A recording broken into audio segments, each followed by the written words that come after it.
ছোটবেলায় পরীক্ষা শেষ হলেই যেমন মামা বাড়ি যাওয়ার একটা মজা ছিল, আর এখন ছেলেদের পরীক্ষা শেষ হলেই অপেক্ষায় থাকি কখন বাবা মায়ের কাছে যাব। হ্যালো এভরিওয়ান, আমি Ritu from Siliguri and welcome to my channel Ritu Rong. ভোর এখন 4:30। এখন রওনা দিলাম এনজেপির উদ্দেশ্যে। আজকের গন্তব্যস্থল হাওড়া। এটা আমার সেকেন্ড টাইম বাচ্চাদের নিয়ে আমি একাই যাব ট্রেনে। গতকাল সারাদিন ধরে এত বৃষ্টি হয়েছে, পুরো স্টেশন চত্বরটার কি অবস্থা, চারিদিকে জল জমে আছে। লাগেজ নিয়ে এক প্রান্ত থেকে আরেক প্রান্ত যেতে আবার ঘুরে ঘুরেও যেতে হচ্ছে, এক এক জায়গায় এমনই জল জমে আছে। এই যে এটা আমাদের শতাব্দী এক্সপ্রেস, যেটা ভোর 5:30টায় ছাড়বে। আগের বারে যখন গেছিলাম 2 দিনের জন্য মাত্র, তখন একটাই ব্যাগ নিয়ে গেছিলাম। তো এইবারে সমস্যা হয়েছে, লাগেজ অনেকটাই বেশি আছে। বর তো এদিকটা পার করে দিচ্ছে, আর ওদিকে আব্বুজিকে বলেই দিয়েছি একদম যেন আমার ট্রেনের বগিতে উঠে যায়, কেননা লাগেজ আমি উপর থেকেও নামাতে পারবো না, এতটাই ভারী। টাইম হয়েই এসেছে ট্রেন ছাড়ার, বর নেমেও গেছে। এবার টাটা বাই বাই করার পালা। এই সময়টা একটু খারাপই লাগে ছেড়ে যেতে, বাচ্চাদেরও মনে কষ্ট হয় আর আমারও বেশ খারাপ লাগে। সবাই একসাথে থেকে থেকে এমন অভ্যাস হয়ে গেছে, মনে হয় সবাই একসাথেই যদি যেতাম, একসাথেই থাকতাম, আবার একসাথে ফিরে আসতাম। কিন্তু সেটা তো আর হয় না, এটা তো করতেই হবে, কাউকে না কাউকে ছেড়ে থাকতেই হবে। এটাই মেয়েদের কষ্ট, হয় বাবা মাকে ছেড়ে থাকো, নাই বরকে ছেড়ে থাকো।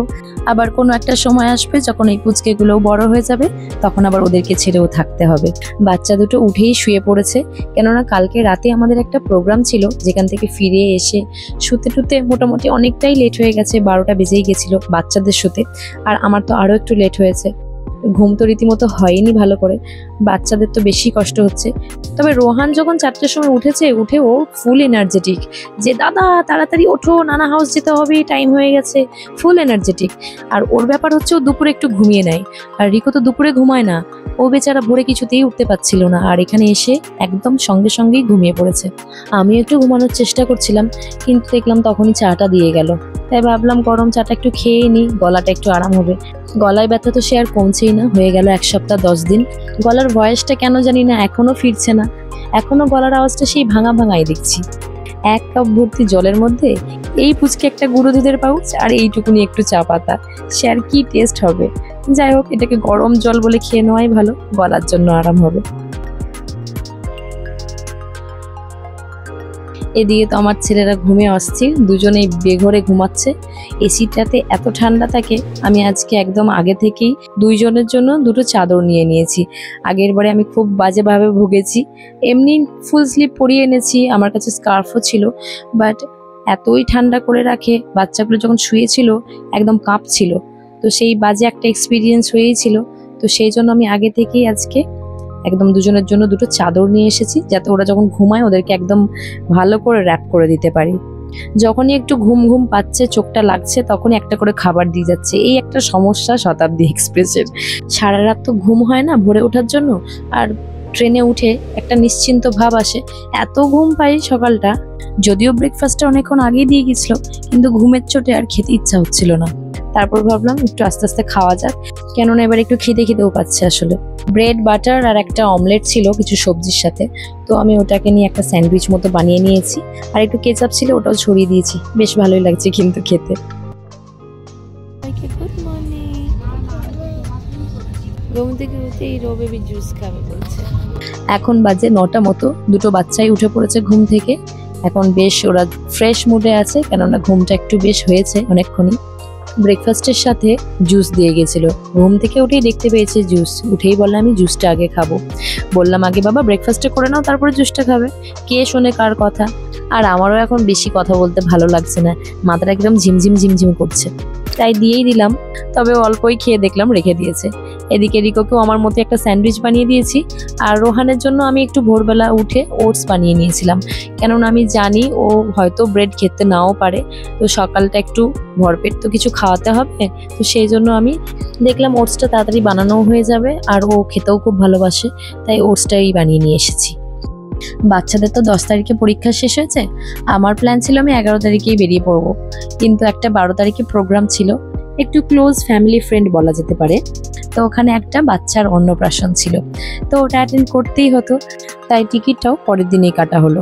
তবে কালকের দিনটা আমার বেশ চাপে গেছে, সারাদিন প্যাকিং নিয়ে এত ব্যস্ত ছিলাম। শিলিগুড়িতে এখন আমরা শীতের জামা কাপড় পরছি, আবার নিয়ে আসতে হবে এখানে গরমের জামা কাপড়।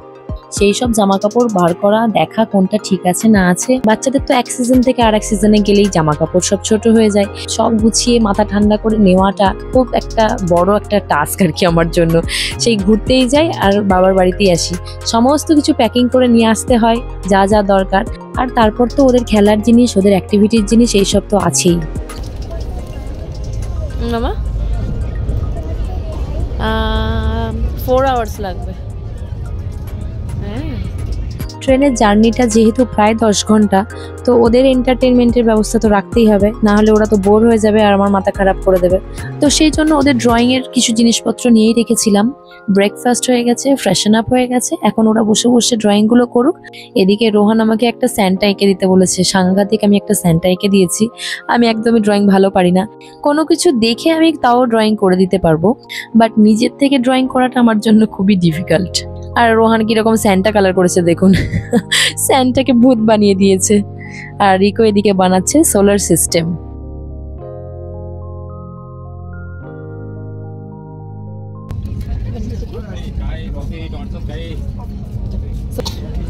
কোনটা কি এগুলো বলে দাও তো একটু, দাঁড়াও জোরে জোরে বলো, এইদিকে একটা একটা করে।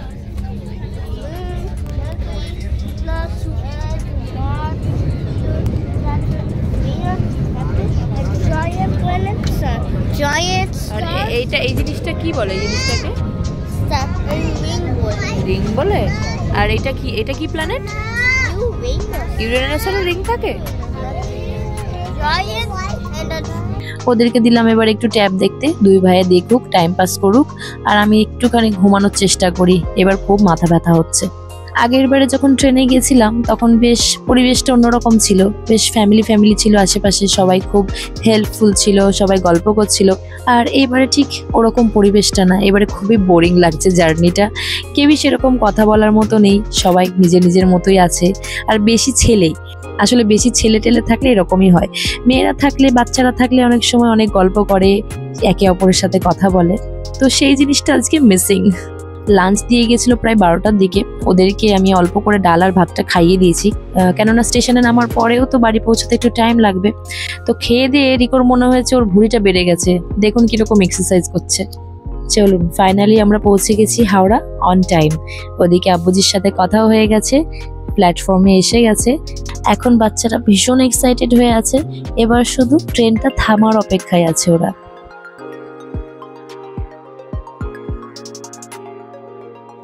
প্রায় 575 কিলোমিটারের একটা লম্বা জার্নি করে অবশেষে পৌঁছালাম হাওড়া। নাতিদের পেয়ে নানার তো খুশির শেষ নেই, এবার নানির সাথে দেখা হওয়ার পালা। আর রিকো ভীষণ এক্সাইটেড, উইন্টার থেকে সামারে এসে গেছে। এই যে আমাদের রাজা, ওর ভরসাতেই এত লাগেজ নিয়ে আমি নিশ্চিন্তে এসেছি যে ও ঠিক চলে আসবে স্টেশনে আর আমার লাগেজগুলো নিয়ে আমাকে ঠিক হেল্প করে দেবে। ট্রেন থেকে নামা মাত্রই আমাদের ওয়েলকাম করলো হাওড়া স্টেশনে একটা গরম হাওয়া। গরম হাওয়া বলাও ভুল হবে, একদম হলকা যাকে বলে। আব্বুজি বলছে আজকেই নাকি বেশ গরমটা পড়েছে, এতদিন মোটামুটি ঠিকঠাকই নাকি ওয়েদার ছিল। বাহ, ভালোই হয়েছে। রিকো তো সামার করে পাগল হয়ে যাচ্ছিল, ও এখন সামারে এসে পপসিকল খাবে, কত প্ল্যান ছিল। আজকে উঠেই গাড়িতে বলছে মামা এবার পপসিকল কিনে দাও। স্টেশন থেকে বাড়ি আসতে মোটামুটি 40-45 মিনিট লেগেই যায়। আমরা ঢুকে গেছি আমাদের সিটির মধ্যে। এবার আরো এক্সাইটমেন্ট হচ্ছে, মায়ের মুখটা কখন দেখবো সেটার জন্য। অতবার ফোন করছে, কত দূরে আছিস আর কতক্ষণ লাগবে।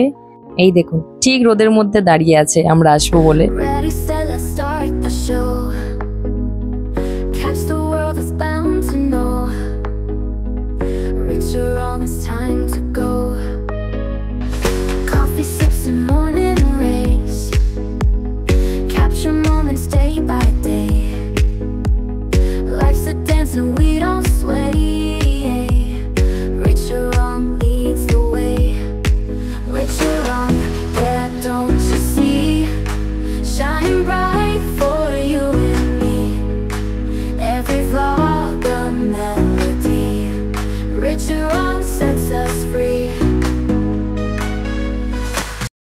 এসেই যে পরিমাণ গরম পেয়েছি, দুটো বাচ্চাকেও স্নান করালাম, আমিও স্নান করলাম।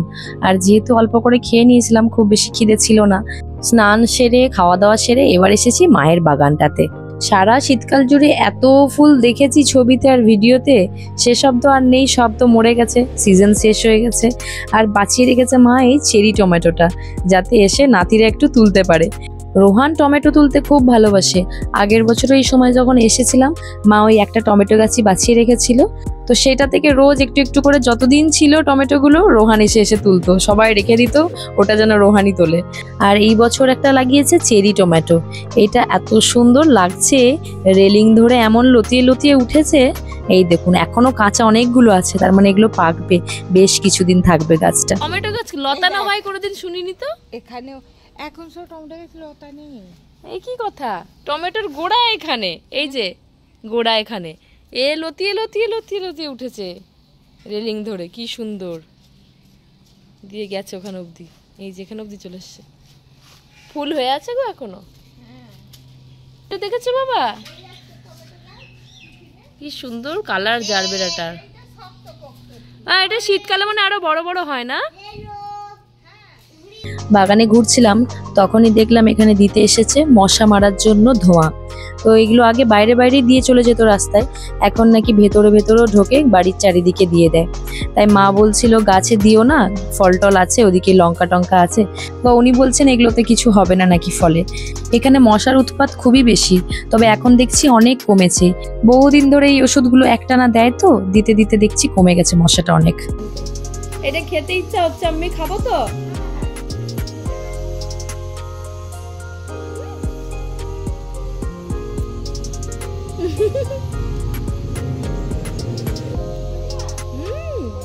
মিষ্টি, ফাঁকি খাবে না, মিষ্টি, পুরো মিষ্টি। টমেটো গুলো মনেই হচ্ছে না, কিছু মিষ্টি ফল খাচ্ছি মনে হচ্ছে। হ্যাঁ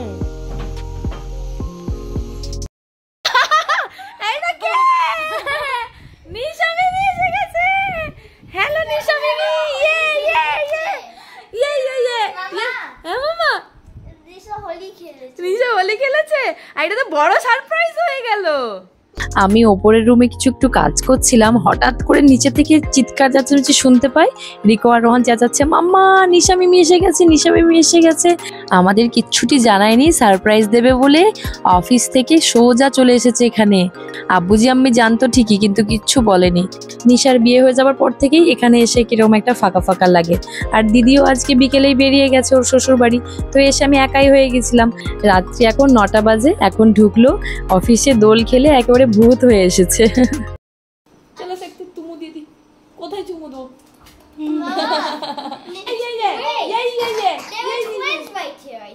Twins right here, right? Rico ঠিক বলেছে। He's my 6 years younger twin. That's twins. দিনের শেষটা এত সুন্দর করে কাটলো, এত হ্যাপি হয়ে গেছি সবাই। চলুন এই খুশি খুশি ভরা পরিবেশ নিয়েই তাহলে আজকের ব্লগটা শেষ করি। আজকের ভিডিওর বেস্ট পার্ট আপনাদের কোনটা লেগেছে অবশ্যই কমেন্ট করে জানাতে ভুলবেন না কিন্তু। খুব তাড়াতাড়ি দেখা হবে অনেক নতুন নতুন ভিডিও নিয়ে। সবাই ভালো থাকবেন।